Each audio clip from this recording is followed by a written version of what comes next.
Elijah, I need you to stay calm.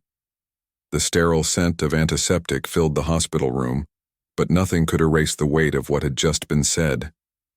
Elijah Freeman, a self-made black billionaire known for his power and precision, sat still in the hospital bed, gripping the sheets tightly. The words hit harder than any boardroom betrayal. Stage 4 pancreatic cancer, it's terminal. 6 months at most, said Dr. Langston Brooks. Elijah's eyes narrowed. That's impossible. I feel fine. We ran the tests twice. I wish the results were different, but it's time to start preparing. At 55, Elijah had everything: wealth, influence, respect, but no heir. No one to carry the Freeman legacy.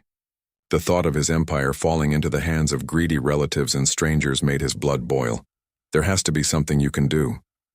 We can manage the pain, keep you comfortable. I don't want comfort. I want to live. Doctor. Brooks remained silent.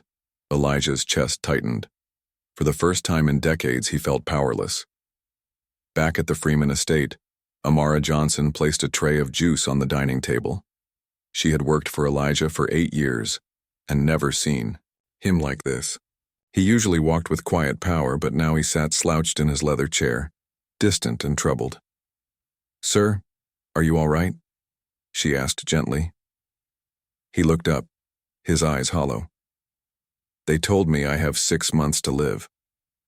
Amara's hand flew to her mouth. "No, that can't be. You're so full of life.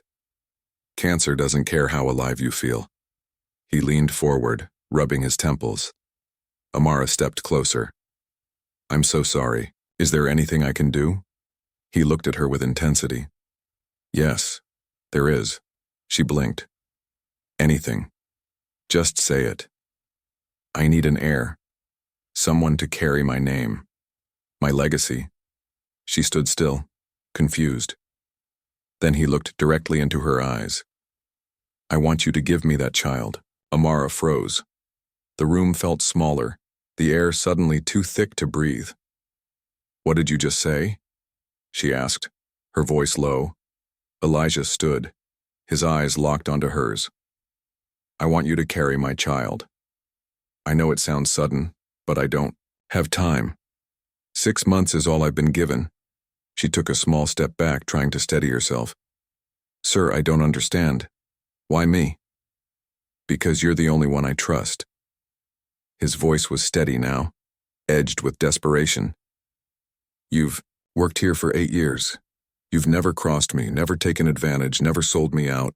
You've seen every corner of this house, every side of me, and stayed loyal. That means everything." Amara looked away, trying to grasp the weight of his words. I've never been with a man. I'm a virgin." Elijah blinked, surprised. "You are?" She nodded, her hands trembling. "Yes, I've never done anything like this. How can you ask me to give that up?" For the first time, hesitation flickered in Elijah's eyes. He hadn't expected that. "Amara, I know this is a lot, but I'll make sure you're taken care of for the rest of your life. You and the child will never lack anything. I'm not asking for love. I just need an heir." She backed away slightly, her heart thudding. "I don't know if I can do this. Please," he said, his voice dropping lower. "I'm begging you." The words struck her like thunder. Elijah Freeman, who never pleaded, who never showed weakness, was standing before her, broken. And still, she didn't have an answer. The next few days passed in a blur. The mansion, usually filled with quiet order, felt heavy with silence. Every time Amara entered a room, Elijah found a way to mention it again. Not forcefully, just quietly, like a man grasping at fading hope. She tried to avoid him, buried herself in chores that didn't need doing. She scrubbed floors already spotless. She polished silver that didn't need shining. She stayed in the kitchen longer than necessary. But nothing could silence the echo of his request. One evening, as the sun dipped low and cast amber light across the mansion, Amara found him sitting alone in the darkened living room. His head rested in his hands. He looked nothing like the man she had worked for all these years. "Sir?" she said quietly. He looked up slowly, I'm sorry if I made you uncomfortable. I don't know what else to do. Her heart softened. She had seen him at his highest, standing above crowds like a king. But now he was just a man, dying, alone, and afraid. She stepped closer. If I say yes, what happens next? He looked up, a flicker of hope crossing his face. Then I'll put everything in writing. You and the child will inherit everything. You'll never have to struggle again. Amara inhaled sharply. She had never dreamed of motherhood, especially not like this. But Elijah Freeman was dying, and he had no one. She looked him in the eye. Okay, I'll do it. His eyes widened. You will? Yes. I'll have your child. A rare smile touched his lips, but deep in Amara's chest, doubt whispered. Had she just made the biggest mistake of her life? Amara lay awake in her room that night, staring at the ceiling, her thoughts racing. She had said yes. The words had left her lips, but now that she was alone, the weight of that decision pressed down on her chest. This wasn't just about Elijah Freeman's wish for an heir. It was her body, her future, her first time. The man she worked for, the man dying, had asked her to do something she had never imagined. Not for love, not for a relationship, but for a legacy. She whispered to herself, "It's just a medical procedure, that's all. Doctors do this every day." It helped her breathe for a moment, just long enough to gather her courage. The next morning, she knocked on the door of Elijah's study. His voice called out, deep and composed. Come. He sat behind his desk, dressed in a crisp white shirt, looking healthier than he had in days. His eyes lit up slightly when he saw her. I've thought about everything, she said, standing firm. Since I agreed, I believe the best way is through artificial insemination. It's safe. It doesn't have to be complicated. Elijah leaned back in his chair and folded his arms. The silence stretched longer than she expected. Then he exhaled. Amara, I need to be honest with you. She frowned. What do you mean? His voice softened. I don't want this to be just a clinical process. I want to feel connected to my child from the beginning, not through a report or a lab, through life, through that moment. Her breath caught. You're asking me to do it? Naturally. He nodded. Yes, I know it's a lot. But this might be my only chance to feel something real, to experience something human before I go. I want my child to come into the world with love, not cold instruments and paperwork. Amara stepped back, her throat tight. But I told you, I'm a virgin. I don't take that lightly. And I respect that, Elijah said, his eyes full of something rare, sincerity. But if you do this for me, I promise you everything I have will become yours and our child's. You will never have to worry again. Her hands trembled. She had been raised in a home where purity meant pride, where your first time was supposed to be sacred. But now life had offered her a situation that defied all traditions. I need time, she said. He nodded slowly. Just think about it. That's all I ask. Back in her room, she sat quietly by the window, watching the sunset spread gold across the Freeman estate.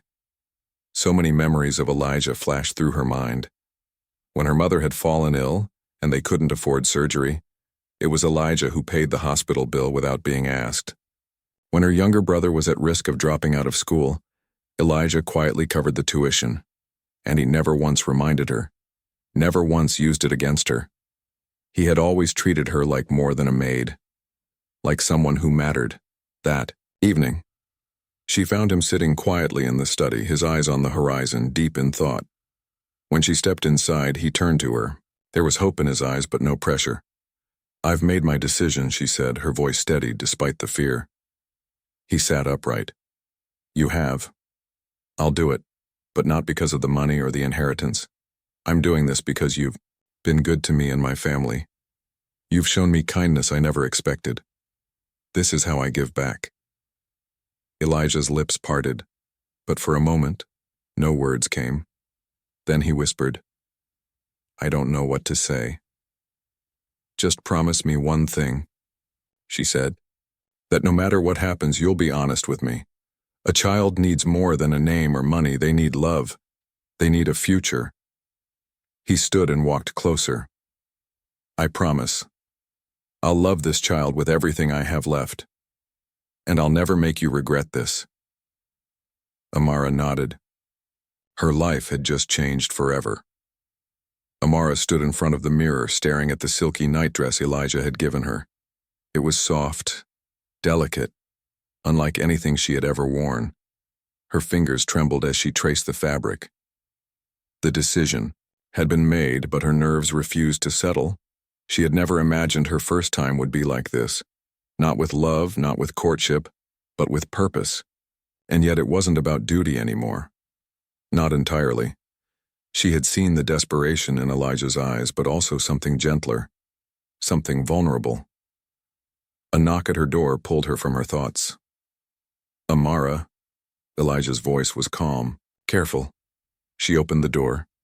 He stood in a plain white robe, his presence less intimidating than usual. His face was open, searching. Are you sure about this? He asked. She nodded, though tension still lived in her posture. I gave you my word. He stepped forward and gently touched her arm. Tonight, I don't want you to think of me as your boss. I don't want this to feel like an obligation. I want you to be comfortable, to trust me. She met his eyes. I do trust you, Elijah. His smile was small, grateful. No more formalities between us. He led her into his bedroom. The soft flicker of candlelight warmed the space. Amara had cleaned this room 100 times, but tonight it felt unfamiliar, intimate. She sat stiffly on the edge of the bed, hands folded, trying to calm her heartbeat. Elijah sat beside her and watched her carefully. You're nervous, he said. She nodded. I don't know what I'm doing. He lifted her chin gently, his voice low. You don't have to do anything, Amara, just trust me. She looked into his eyes and saw no pressure, no demand, just patience. He leaned in slowly, giving her time to pull away. She didn't. His lips brushed against hers, soft, careful. Her chest tightened, not with fear, but with uncertainty and curiosity. His fingers traced gentle lines along her skin, his touch respectful, never rushing. She felt warmth spread through her, not just from his hands, but from the way he looked at her as if she mattered. Are you okay? He whispered. I think so, she replied, voice low. He kissed her forehead, then her cheek. Let's take it slow. Tonight is as much about you as it is about me. For a moment, she closed her eyes and let herself feel. The tension in her body slowly eased. Her muscles relaxed under his touch. His hands moved with care, never forcing, only guiding. Every breath between them became softer. Every touch was a quiet promise. He didn't speak again, letting his actions say everything. He was showing her what it meant to be touched with reverence. When the moment came, her body trembled, not from fear, but from everything unfamiliar. Everything new. He stopped. You're shaking, he said. We don't have to do this tonight. She looked into his eyes, steady and kind, and whispered, No. I want to. I just don't know what to expect. He nodded. Then we'll move slowly. Just feel, Amara, that's all you need to do. And so he continued, never hurrying. His lips traced paths across her shoulder, his hands caressing her skin like she was something fragile. She let go, just a little, breathing in his warmth. It was no longer about a dying man's wish. It had become something else. Something deeper. By the time the night grew quiet and the candles burned low, Amara lay next to him, her heart still racing, her thoughts in a whirlwind. She had crossed a line, a point of no return, but in his arms she didn't feel used. She felt seen. Amara woke to the soft rhythm of Elijah's breath against her skin. The early light filtered through the curtains, casting gold across the room. His arms were still wrapped around her, his warmth steady, his hold gentle. The night had changed everything. She had entered the room as a maid. She was now something else, something undefined, but deeply personal. Her thoughts swirled. She had given herself to him, not just physically, but emotionally. And though she had expected shame or regret, she only felt different, changed. Elijah stirred beside her and opened his eyes slowly. When he saw her awake, a small smile touched his lips. "Good morning, Amara." She swallowed, unsure how to respond. Everything between them had shifted. Nothing about her life would ever be the same. "Good morning," she said quietly, adjusting beneath the sheets. He propped himself up on one elbow, brushing a hand over her cheek. His gaze wasn't full of triumph, but tenderness. "How do you feel?" he asked. She hesitated, then said, "Strange. Different." He nodded. "I expected that." A long silence stretched between them, not awkward, but full of questions neither of them knew how to ask yet. Finally, she glanced away. "Elijah, what happens now?" He reached for her hand and held it gently. "Now we wait. We see if last night brought the child I've been hoping for, and regardless of what happens, you will never be alone in this." I meant every word. His voice was firm but not demanding. There was something in his eyes, hope, maybe, or gratitude, that reminded her this was more than a deal. This was a man who had faced death and found one reason to keep going. She nodded slowly, letting his words settle into her heart. But still, she couldn't ignore the quiet ache in her chest. She had given him something no one else had ever had. Her innocence. Her trust. And whether or not she ever became a mother, nothing about her world would ever return to what it was. 4 weeks passed. Amara stood in the bathroom, staring at the test in her trembling hands. 2 bold pink lines stared back at her, confirming what she already suspected. She was pregnant. Her knees weakened and she gripped the edge of the sink for support. Her heart pounded beneath her ribs, a flood of emotions rushing in. Shock, fear, disbelief, and something she hadn't expected. Sadness. Because this child, the one growing inside her, may never meet the man who had begged for its life. She whispered his name. "Elijah." Downstairs, Elijah sat in his study staring at the calendar. Red ink circled the days, counting down his life. The doctor had given him 6 months. 1 was already gone. He pressed his hands together and closed his eyes. "Just let me hold my child," he whispered. "Let me see their face once." A knock on the door pulled him from the moment. "Come in." Amara stepped inside, her hands clasped in front of her. Her face was pale, her eyes glassy. "Elijah," she said softly, "I have something to tell you." He stood slowly, his breath short. The truth was already written on her face. "Is it?" She nodded, and her voice broke. "I'm pregnant."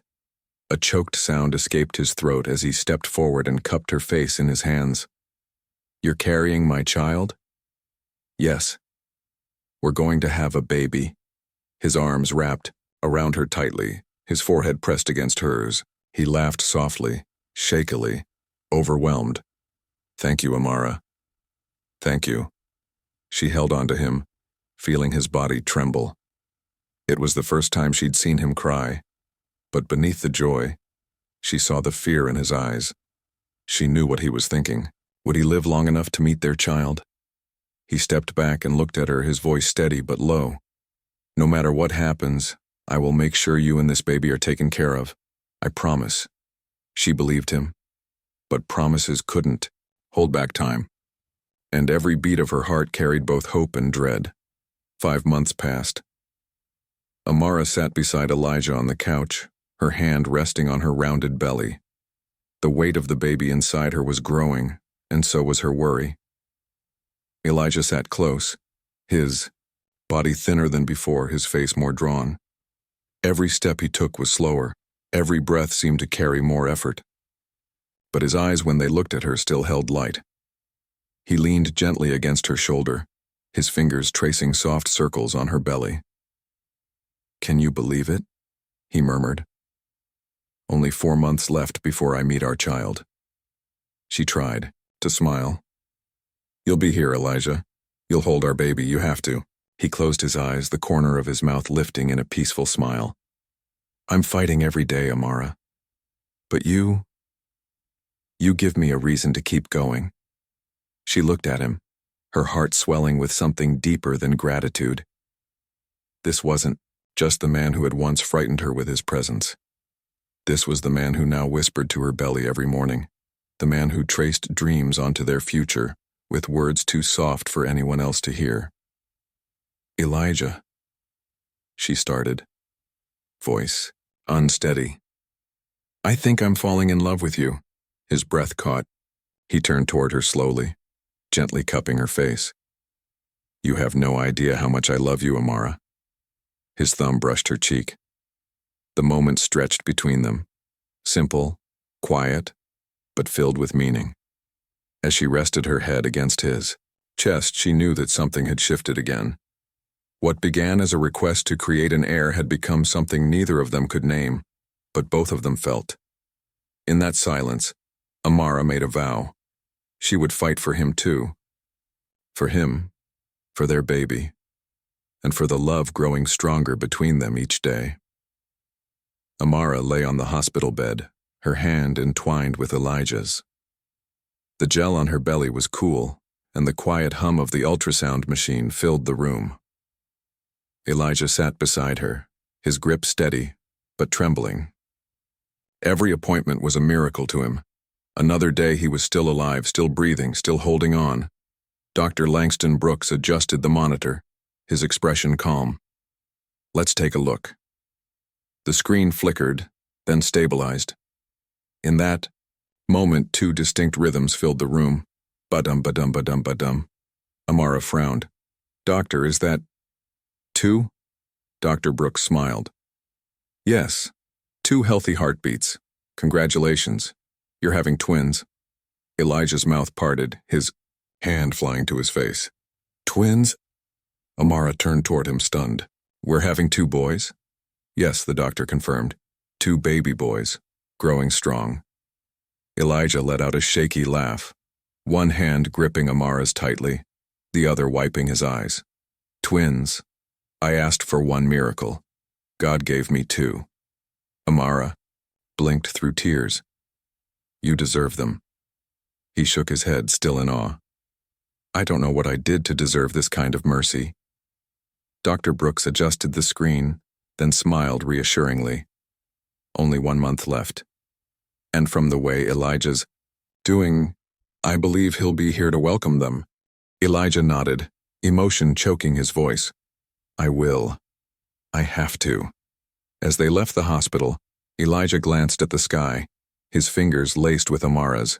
His heart overflowed with gratitude. For life, for time, for the unexpected gift of 2 sons. Amara leaned into him, feeling the strength of his arm around her, the weight of everything they'd been through. No matter what came next, she would cherish this moment. This man, this love that had grown against all odds. A week after the twins were born, the Freeman estate transformed into something out of a dream. Golden drapes hung from the ceilings, soft jazz floated through the air, and chandeliers sparkled under the night sky. The guest list read like a who's who of business tycoons, celebrities, and powerful figures. Every luxury car lined the long circular driveway. Everyone came to see the twin heirs of Elijah Freeman. Amara stood on the grand staircase in a shimmering gold gown, holding one of the babies in her arms while the nanny cradled the other. Her nerves fluttered, not from fear, but from wonder. She had never imagined herself in the spotlight, let alone as the woman standing beside a man like Elijah, the mother of his children. Elijah appeared at the top of the stairs wearing a sharp black suit. He looked stronger than anyone expected, standing tall despite everything he had been through. When he took the microphone, the room went silent. Ladies and gentlemen, he began, his deep voice steady. Tonight isn't just a celebration, it's proof that miracles exist. 5 months ago, I was told I wouldn't live to see this day, but here I am, not only alive, but standing before you as the proudest father in the world. Applause erupted through the room. Elijah turned to Amara, his voice full of pride. I present to you my sons, my legacy, Zaire and Zion Freeman. The guests cheered, raising glasses, clapping loudly, some with tears in their eyes. Photographers flashed their cameras.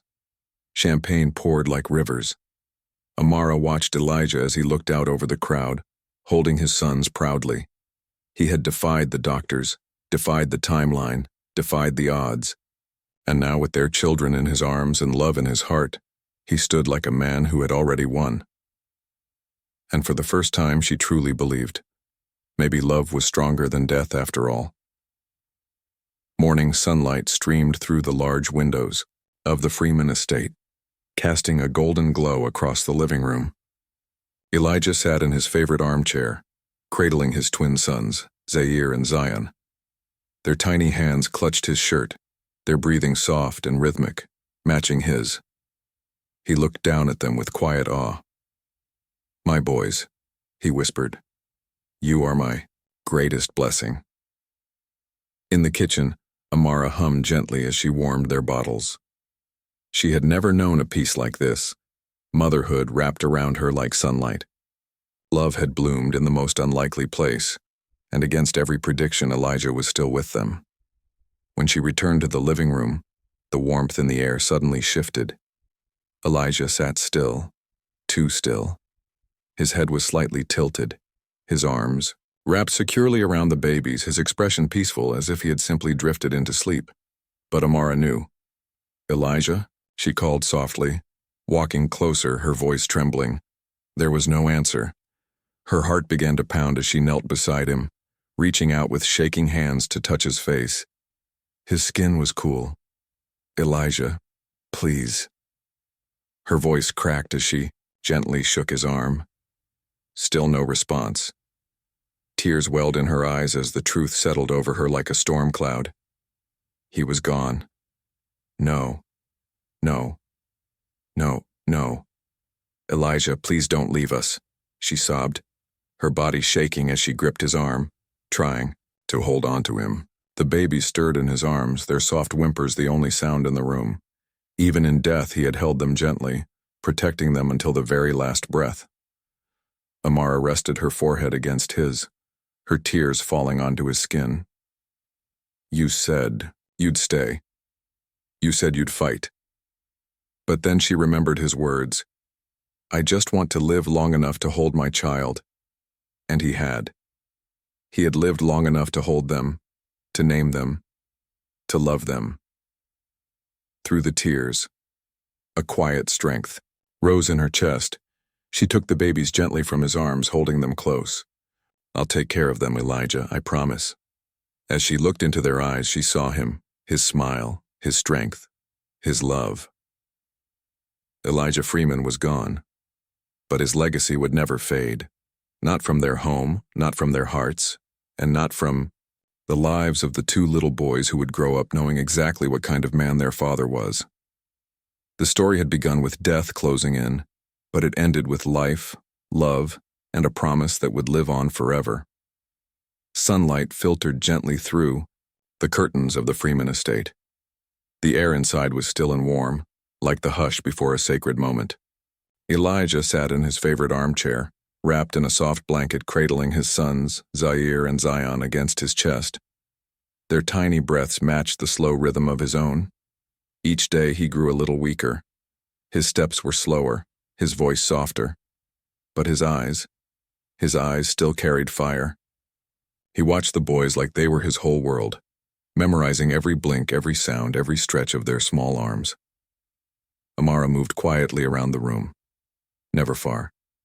She noticed everything. How he sometimes struggled to stand. How the sparkle in his eyes dimmed when he thought no one was looking.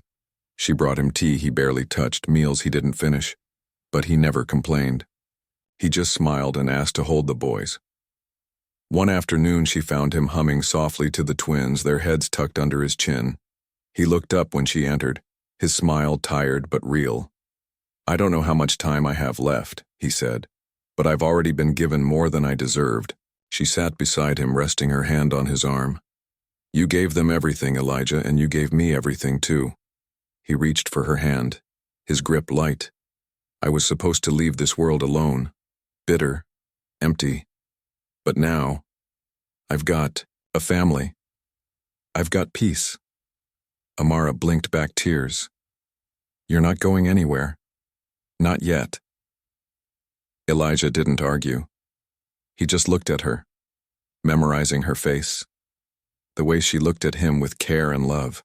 If I go tomorrow, he said quietly, promise me you'll tell them everything. Tell them who I was, what I fought for, and how much I loved them. I promise, she whispered. That night, she tucked the boys into their cribs and came back to find him asleep in the chair, his breathing soft. She covered him with a blanket, kissed his forehead, and whispered, Rest, Elijah. I'm here. He didn't stir, and in that deep silence, wrapped in warmth and surrounded by love, Elijah Freeman drifted into the night with peace in his heart and his sons in his dreams. The estate was silent, not the silence of emptiness, but the kind that follows something sacred. Elijah Freeman had passed, and though the world outside continued, time stood still inside the walls he once filled with vision and power. The funeral was private. No cameras, no headlines. Just a few close friends, family, and the woman who had meant more to him than anyone ever knew. Amara stood near his casket, holding Zaire in one arm and Zion in the other. Dressed in soft black, her posture was calm, but her heart ached. She remembered every word Elijah had spoken in those last weeks. The promises, the peace, the love. And now, it was her turn to keep his legacy alive. Back at the estate, she moved through the halls not as a maid, but as the guardian of his empire and the mother of his sons. The staff respected her in a way they never had before. She carried herself with quiet strength, not because she sought power, but because she had been entrusted with something far more important, a future. Every night she told the twins stories about their father, about how he started with nothing, how he fought for everything he had, how he once sat in that very room afraid to die without a family, and how in his final days he had found something more powerful than wealth, love. She framed the last photo taken of Elijah, holding both boys in his arms, smiling like a man who had everything he ever wanted. It hung in the nursery above the cribs. Every time she looked at it, she felt him watching over them. The world never truly knew the depth of Elijah Freeman's transformation. To many, he remained the tycoon, the empire builder. But to Amara and her sons, he was the man who learned how to love when he had every reason not to, a man who faced death not with fear but with grace. Years would pass and Zaire and Zion would grow up to walk the same halls their father once did. They would learn his values, carry his name, and build their own futures. But they would never forget who gave them their start, because Amara would make sure of it. Elijah Freeman was gone, but his legacy lived on in the hearts of the family he created, the love he left behind, and the life he helped shape with his final breath.